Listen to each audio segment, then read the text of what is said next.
Já quero lhes convidar a abrir a palavra de Deus na carta de Paulo a Tito, por favor. Carta de Paulo a Tito, capítulo 2. Tito, capítulo 2.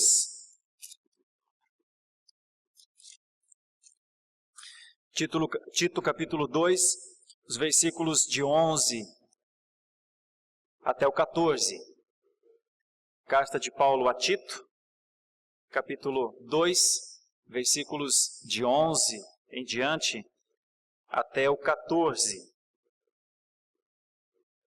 Estou trabalhando há algum tempo já na carta de Paulo a Tito, procurando trazer sempre mensagens que tenham cunho prático, que tenham um objetivo para o dia a dia, que sirvam-nos para a nossa caminhada cristã, tendo como pano de fundo que Paulo, o apóstolo, servo de Deus e de Jesus Cristo, tinha a intenção de promover a fé naquele lugar.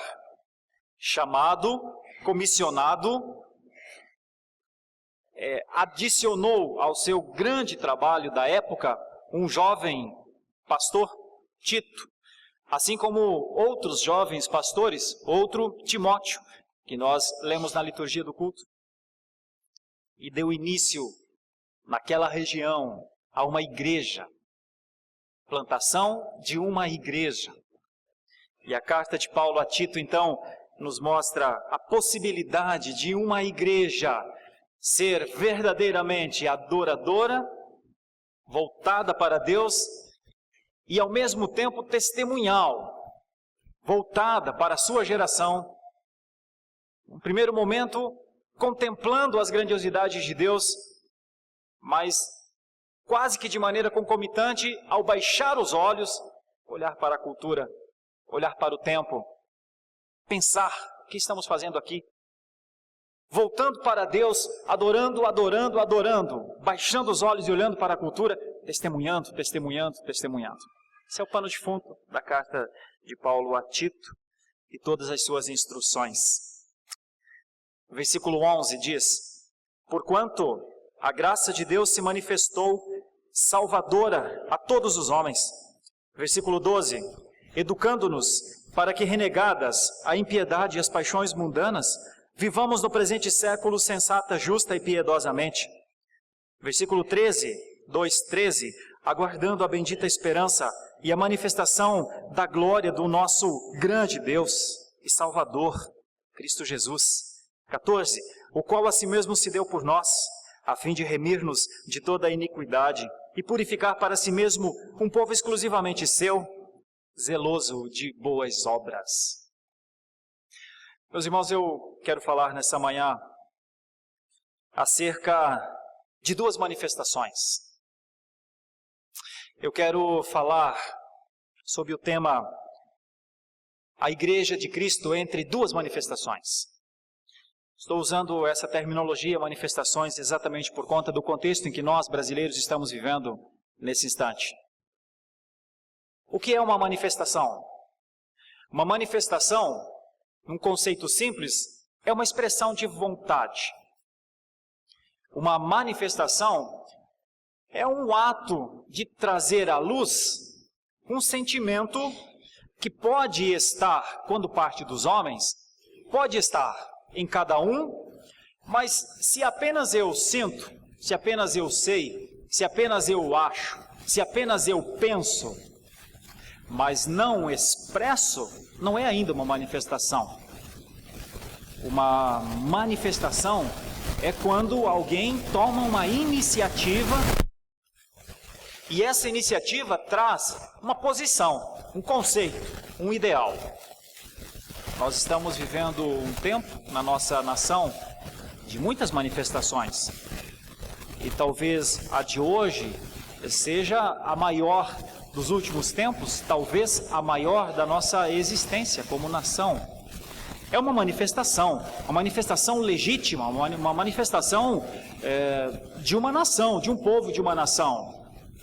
Certamente muitos não se manifestarão também, mas é possível que hoje os números mostrem este dia como um dia realmente histórico, porque pode ser o dia de uma expressão muito forte em que o número de pessoas impressionará não só a nós, porque nós que estamos aqui já aguardamos e sabemos e imaginamos que mais cedo ou mais tarde haveria uma manifestação realmente muito grande e muito importante e muito significativa.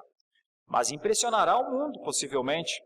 Pessoas que estão em lugares que nem sabem que existe a palavra Brasil, verão nos seus canais de mídia milhões de pessoas, milhões, tomadas aéreas de um mar de gente.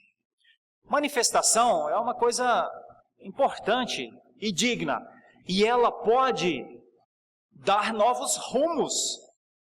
Ela pode mesmo, e nós esperamos isso enquanto nação, que uma manifestação possa contribuir para uma adequação nos rumos da nossa nação. Pois bem, estou apenas conceituando o termo manifestação. Manifestação é uma expressão, então, de uma vontade. É uma manifestação que não é só um pensar, é um agir. É uma manifestação que se torna um instrumento útil para alguma coisa. As autoridades temem muito as manifestações, porque as manifestações normalmente vêm carregadas de expectativas que não estão sendo cumpridas. E por conta disso, elas têm um valor muito grande, porque manifestações destituem líderes, manifestações constituem novos líderes, manifestações, enfim, expressam uma vontade. Pois bem, se manifestação é isso, tem essa força toda, se uma manifestação pode realmente mudar a história de uma nação, e nós acreditamos que sim, pode ser um instrumento mesmo de mudanças, pode. Imagine quando essa manifestação não é a de uma nação. Imagine quando essa manifestação não é a de um povo que manifesta-se. Contudo, se for questionado sobre o real motivo mesmo da manifestação, muitos talvez nem saberiam dizer. Por que você está na rua ou por que você está escrevendo tanto na internet? Por que exatamente? Por que exatamente? Muitos não saberiam responder. Muitos sim. Muitos têm as explicações por que eles estão se manifestando, mas certamente muitos não. O que em alguma medida fragiliza um pouco a força de uma manifestação, até mesmo de uma nação. Porque o próprio líder da nação talvez pense, muitos estão se manifestando porque estão na onda, estão juntos, mas realmente eles não sabem exatamente o que querem. Ok, então mesmo uma manifestação de um povo que em alguma medida não sabe direito, certamente, estritamente o que quer, é possível? Ela tem força? Imagine quando essa manifestação é de Deus. Você que é cristão, imagine a força de uma manifestação de Deus, o grande Deus, o pleno Deus, o todo Deus, o centro de tudo, Deus. Imagine você. Pois eu quero falar sobre isso nessa manhã, sobre duas manifestações de Deus. Nós estamos habituados à palavra manifestação e sabemos que ela tem força. Bom, se nós sabemos que as manifestações aqui no nosso âmbito relacional, social, econômico têm força, o que você pensaria de uma manifestação de Deus? A igreja está fazendo uma leitura destes versículos entre duas grandes manifestações de Deus. Quero lhes levar a pensar quais são as duas grandes manifestações de Deus para nós. Quais são as duas grandes manifestações de Deus para a sua igreja? O que implica, no que resulta estas duas grandes manifestações de Deus para os seus eleitos em todos os tempos? Qual é e em que tempo se deram essas duas manifestações de Deus? Veja o texto comigo. A primeira manifestação: porquanto a graça de Deus se manifestou salvadora a todos os homens, educando-nos para que, renegadas a impiedade e as paixões mundanas, vivamos no presente século sensata, justa e piedosamente. E ainda no versículo 13, a primeira parte: aguardando a bendita esperança. Então, o que foi a primeira grande manifestação de Deus? Foi a sua graça.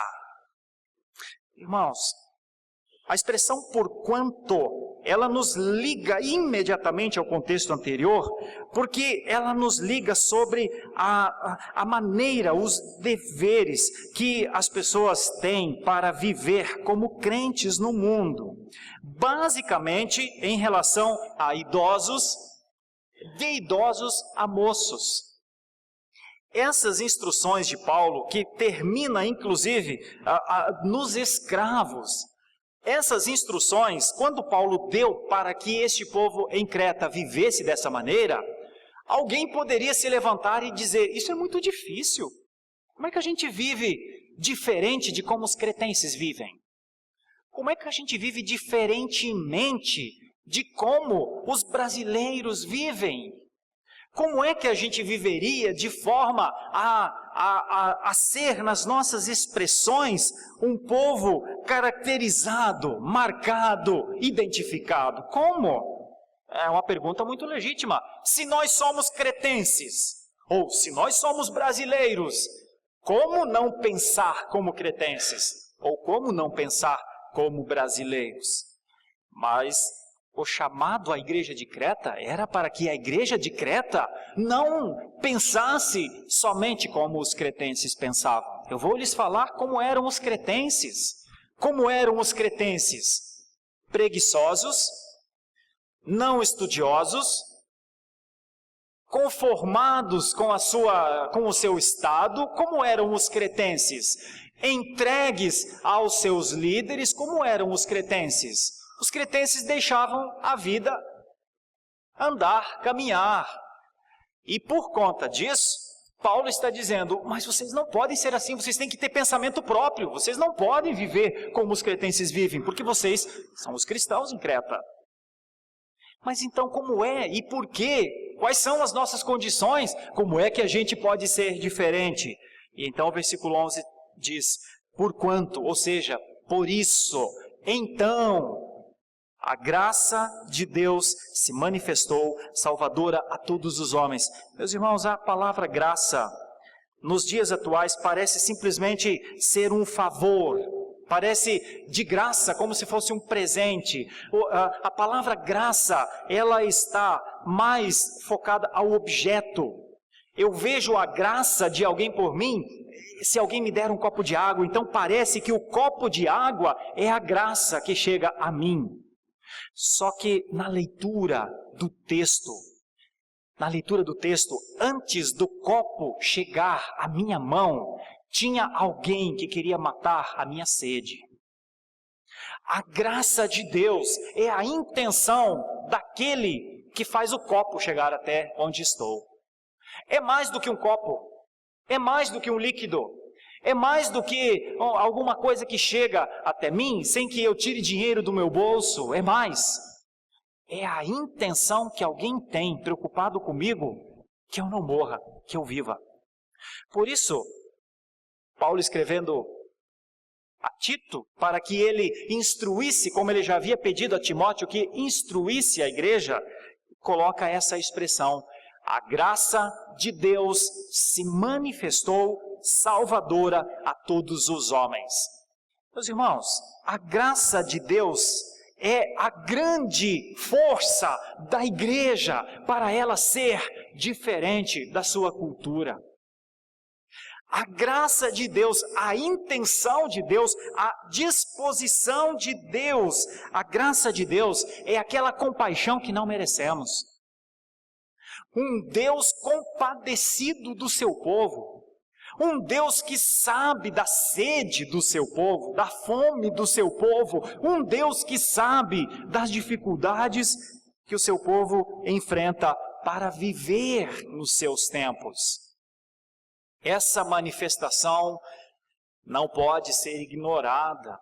A manifestação de um Deus que se importou com a sua igreja de tal maneira que, conforme diz o texto, passou a nos ensinar.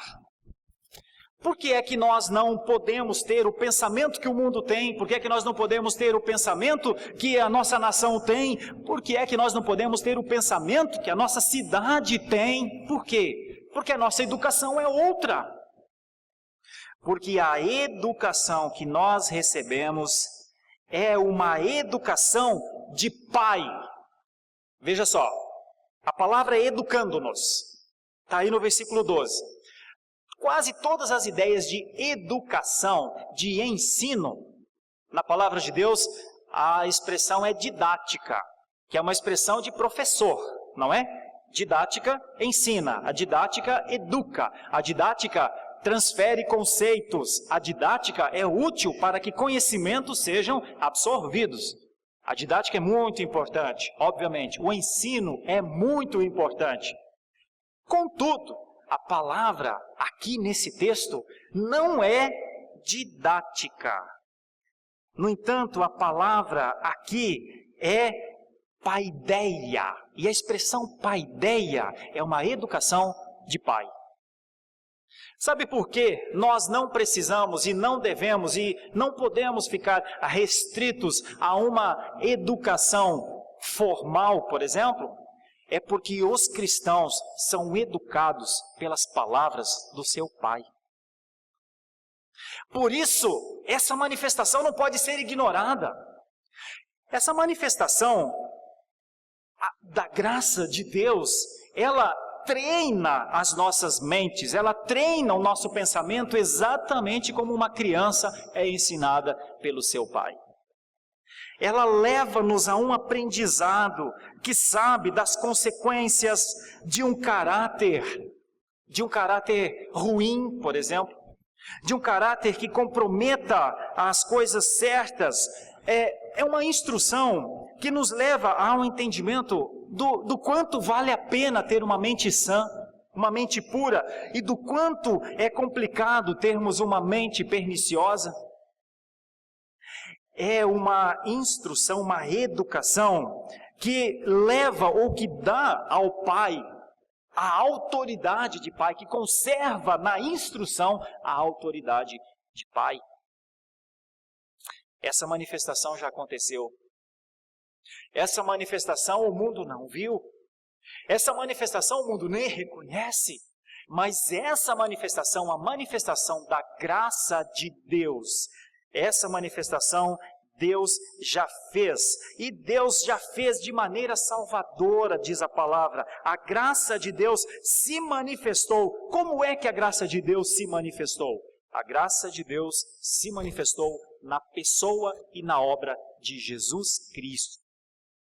Jesus Cristo se manifestou pessoalmente para viver entre nós e para dizer: nosso Pai nos ensina a viver assim. É por isso que tem o Sermão do Monte. É por isso que o Senhor Jesus chamou seus discípulos e conversou com eles. É por isso que o Senhor Jesus acompanhou os seus discípulos para que eles enfrentassem o mundo com suas vidas mesmo. É por isso que o Senhor Jesus disse: e se vos perseguirem, alegrem-se. É por isso que o Senhor Jesus disse no final do seu ministério, em oração a Deus: eu peço que o Senhor cuide desses meus amigos. Enquanto eu vivi aqui, eu cuidei deles. Eu os amei até o fim. Agora que eu vou para junto de ti, eu peço que o Senhor os guarde, livre-os do mal. Não peço que o Senhor tire-os do mundo, mas peço que o Senhor guarde-os, sustente-os. Meus irmãos, quando a graça de Deus se manifestou salvadora em Jesus Cristo, o amor de Deus se manifestou ao mundo, dizendo: é possível viver verdadeiramente a vida que eu tenho para lhes oferecer. Cristo veio para isso. Certamente o mundo está muito distante de compreender a graça salvadora manifestada, ou o manifesto de Deus, a expressão, a clareza, porque a palavra manifestar, ela é muito forte. Teologicamente ela remonta ao tempo em que Deus vinha e falava com Adão. Deus se manifestava a Adão, é a epifania. Deus se manifestava a Moisés, vinha e falava com o seu servo. Agora, diz a palavra aqui, com o mesmo termo, epifania. Quem é que vem? Quem está presente? Quem se manifestou dessa maneira, presente, visível? A graça. Essa manifestação já aconteceu, a igreja recebeu a graça. E a igreja recebeu a graça, uma graça de Pai, uma graça que ensina para quê, meus irmãos? Para quê? Para que, renegadas as impiedades e as paixões mundanas, vivamos no presente século sensata, justa e piedosamente. Muitas das manifestações em prol de uma vida econômica melhor, muitas das manifestações em prol ou de um outro governo em uma nação que eu goste mais, muitas das manifestações não são caracterizadas exatamente por sensatez, por justiça e por piedade. Às vezes, muitas das manifestações são por egoísmo, são por raiva, são por ódio, são por rancor, são por ira, são por qualquer outra coisa, são por senso de justiça própria, são por vingança, porque fui ferido de alguma maneira, mas a manifestação de Deus não é assim. A manifestação de Deus, pela sua graça, a manifestação de Deus educando pessoas para viverem de maneira diferente. E é aqui que nós percebemos a potencialização da manifestação de Deus. O que é que a graça produz em nós? A graça de Deus produz em nós manifestantes. Mas não manifestantes em busca de uma coisa ou outra. Manifestantes que com as suas vidas, de acordo com a sensatez, com a justiça e com a piedade, vivem no presente século bem, vive no presente século em paz, vive no presente século felizes, vive no presente século seguros, vive no presente século com esperança. Em quem? Nas manifestações que acontecem aqui ou lá? Não, porque nós já temos a maior de todas as manifestações. Nós temos a manifestação de Deus, que nos diz: aguarde, espere, tenha esperança, aguarde, espere, tem algo ainda melhor para você, aguarde, espere, não coloque o seu pensamento no meio, coloque no fim, aguarde, espere, eu não desisti de você. Aguarde, espere, nós vamos definitivamente um dia virar essa página chamada de vida física.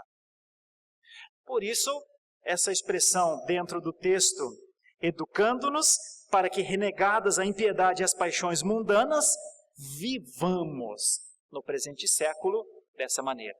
Meus irmãos, querida igreja, como é possível eu e você vivermos, a expressão vida aqui é zoe, não é uma vida comum, não é uma vida como nascer, crescer e morrer e chamar isso de vida.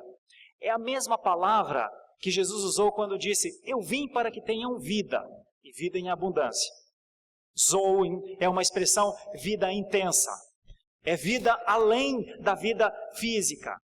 Quando o Senhor Jesus Cristo disse: eu sou o caminho, a verdade e a vida, Ele usou essa mesma expressão para a vida, zoe.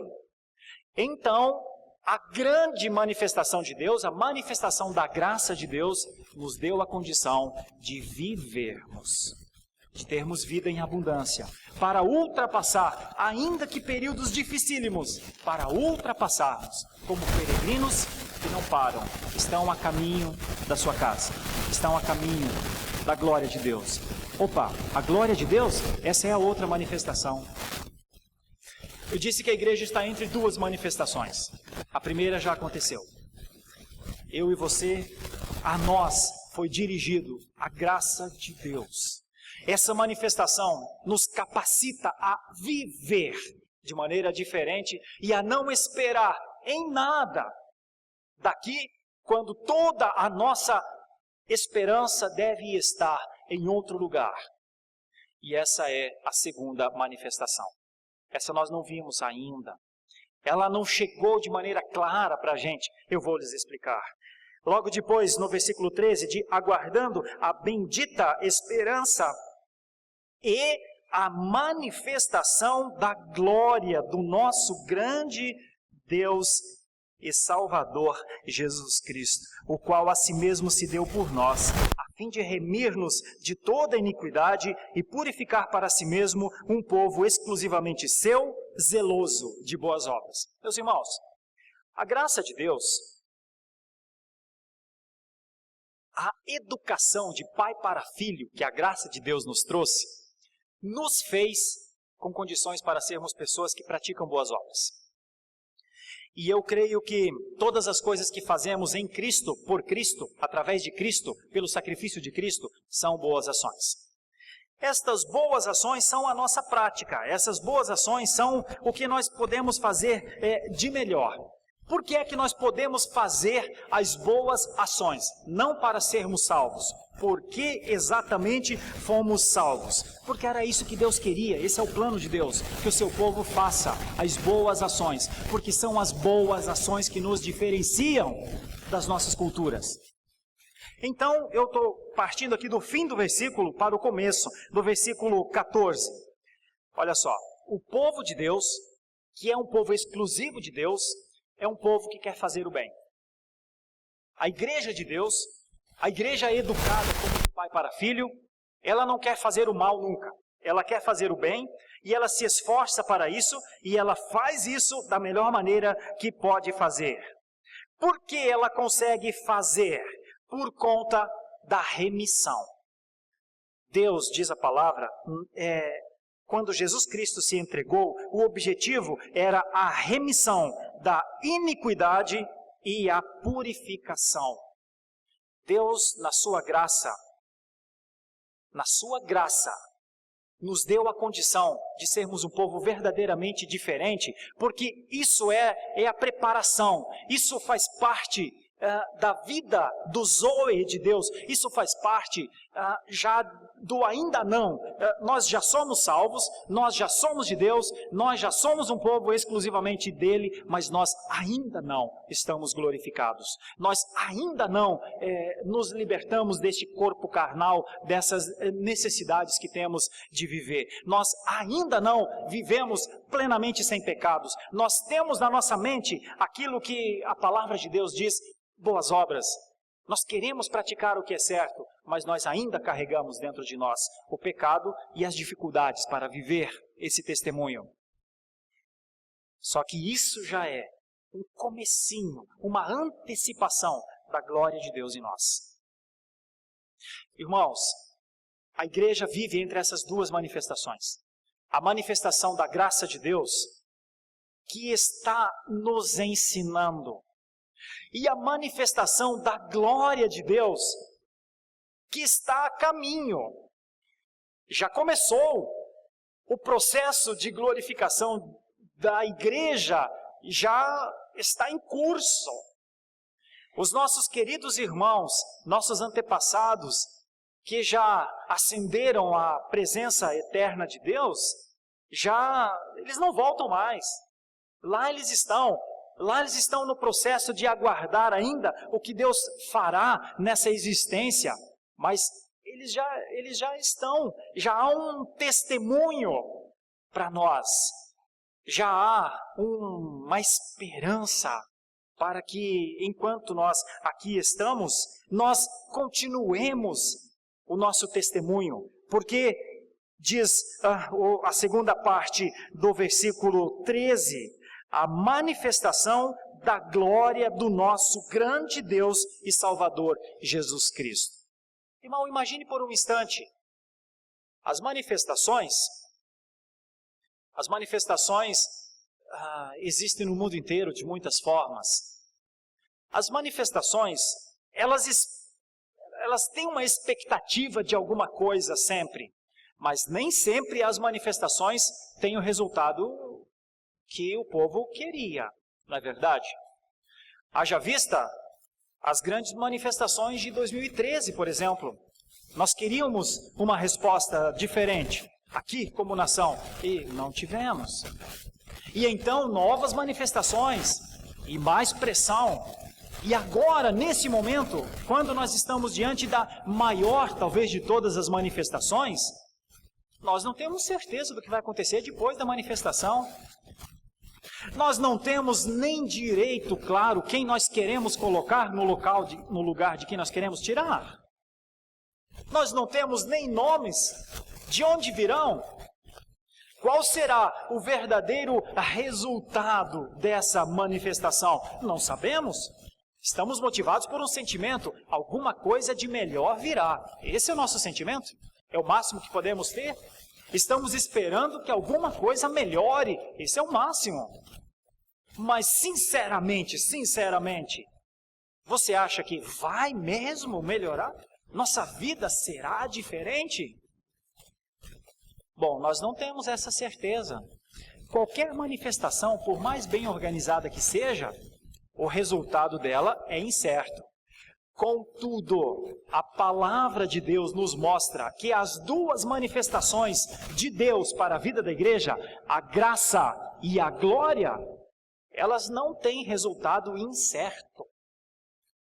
As duas manifestações, a que já aconteceu e a que está por acontecer, as duas têm uma objetividade central. As duas têm um sentido. A primeira é para que nós possamos testemunhar e viver como filhos de Deus.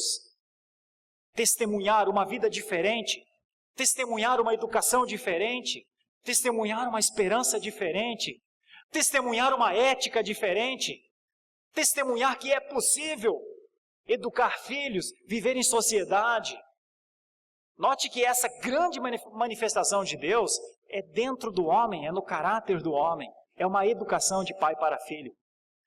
Aquela manifestação que está por vir, a manifestação da glória de Deus, a nós causa tranquilidade, a nós causa alegria, a nós causa a certeza que as coisas não vão só melhorar, mas nós vamos entrar no estágio pleno, no estágio da filiação plena, no estágio da adoração intensa, única.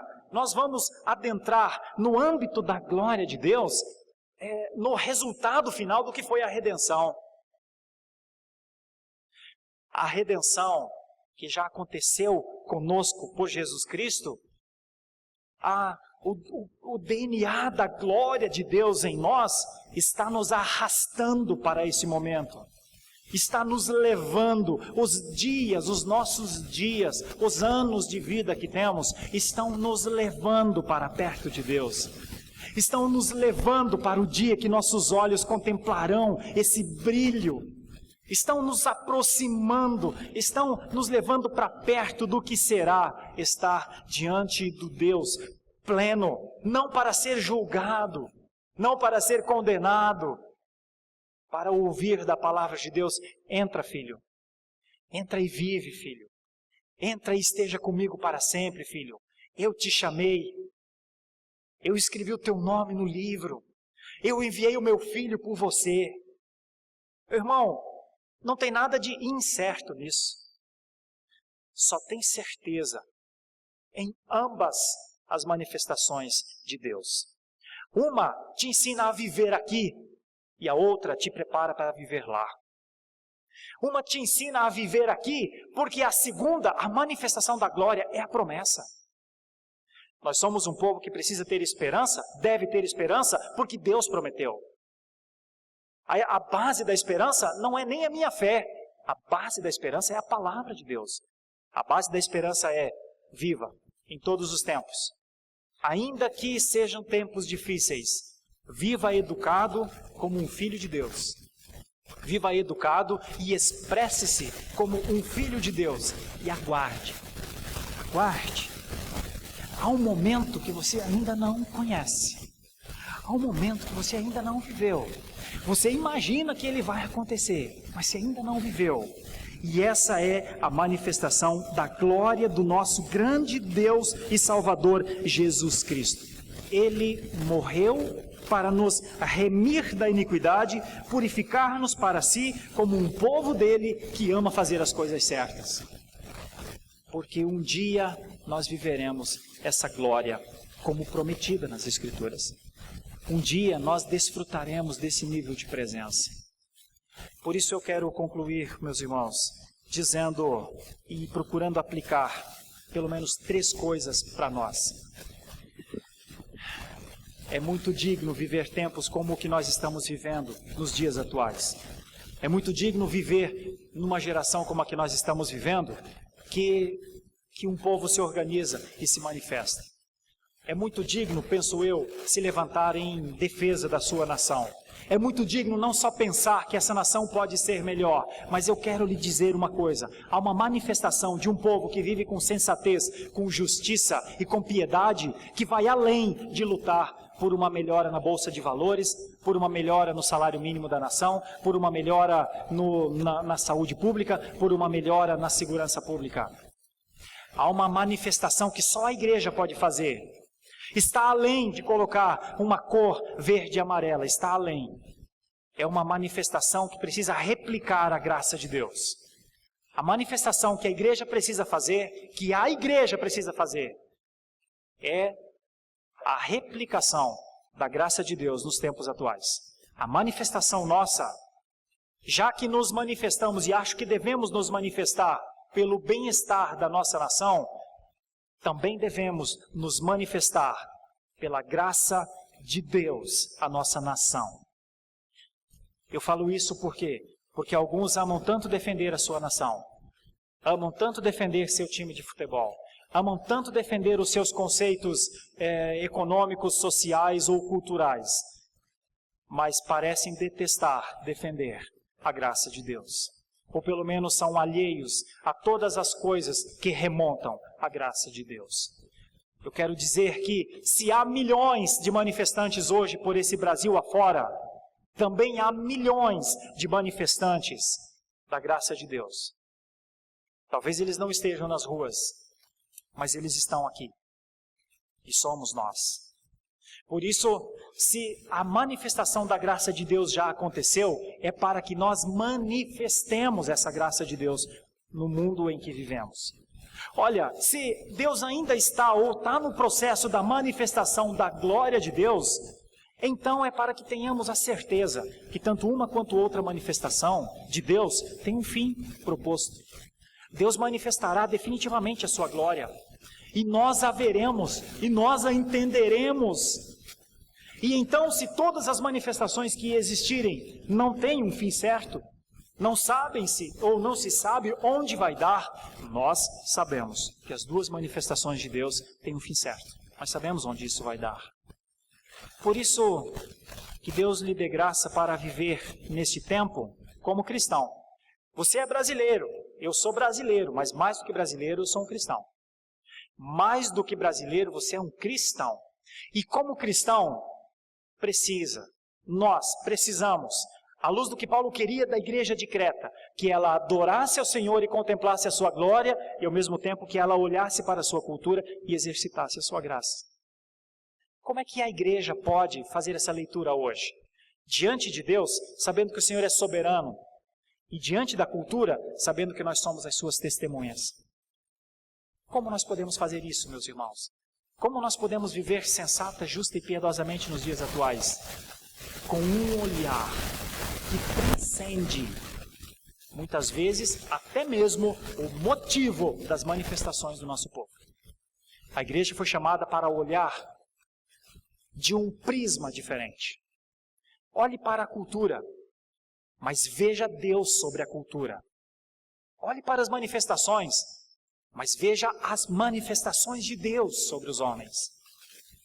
Viva no presente século porque tem que viver, mas lembre-se, eu e você não temos isso aqui como casa definitiva.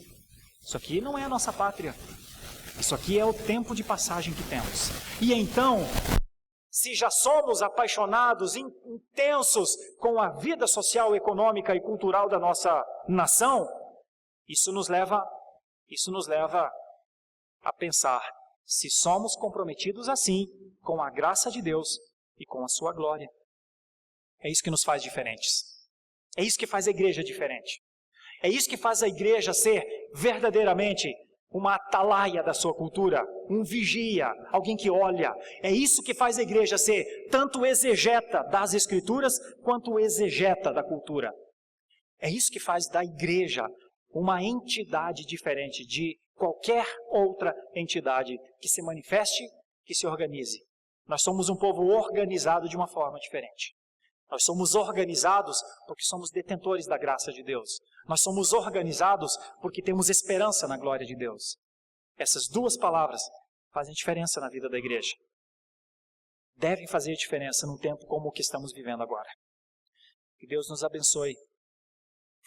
Que Deus continue a nos abençoar com a sua graça. Que a glória dele seja manifestada e que nossos olhos o vejam. E enquanto nossos olhos não o virem, que a nossa fé sustente a nossa esperança. Oremos. Meu Deus, querido e santo Deus, Deus da existência, Deus desta nação, Deus da vida da Igreja Presbiteriana de Santo Amaro e de todas as igrejas que confessam o Teu nome. Continue a mostrar-nos como viver, como ser impactados pelas manifestações do Senhor. Senhor, nós estamos temos nas nossas mãos, a maioria de nós nessa manhã tem diante dos nossos olhos e nas nossas mãos uma Bíblia, uma palavra do Senhor, a voz do Senhor. Continue a nos educar pela Tua palavra. Obrigado por essa revelação plena, pela inspiração plena. Obrigado pela iluminação do Espírito Santo de Deus, para que possamos crescer em graça e em sabedoria, em educação de pai para filho, para que possamos viver nos nossos tempos, não como imersos, não como perdidos em uma cultura que às vezes se manifesta sem nem mesmo saber para onde quer ir. Me perdoe, Senhor, mas eu não consigo acreditar tanto nestas manifestações. Eu imagino que elas sejam muito necessárias. Eu imagino que elas queiram o melhor. Mas e se o que elas querem, na verdade, é só um benefício próprio? E nem pensa em ti. E muitas vezes as próprias manifestações lá no final querem te excluir. Como as manifestações da Revolução Francesa. Milhões nas ruas de Paris para te negar. Que legitimidade há nessas manifestações?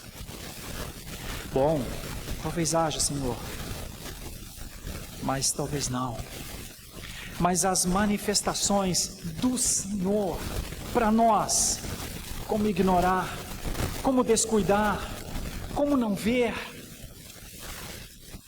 Obrigado pela Tua graça manifestada em Cristo, Senhor.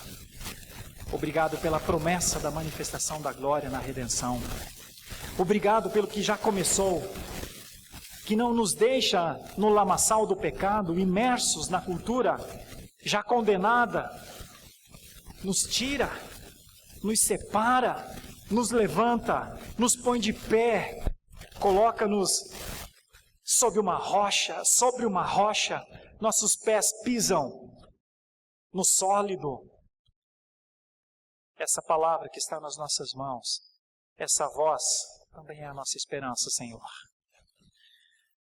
Dá-nos as condições de atravessarmos os tempos difíceis, de não sermos só manifestantes por um país melhor, embora isso seja digno e necessário, mas de sermos manifestantes de fé, de homens cheios de graça, de homens que aguardam a glória bendita, prometida, que não falha. Deus, e então olharemos todas estas manifestações e até nos envolveremos nessas manifestações, mas nossos objetivos estão além do que essas manifestações esperam e prometem. Obrigado pela reforma que se posicionou como uma grande manifestação. Agora estamos nós aqui, reformados para viver nos tempos que vivemos. Ajuda-nos nisso, Senhor. Eleva o nosso pensamento. Eu te peço, em nome de Jesus. Amém.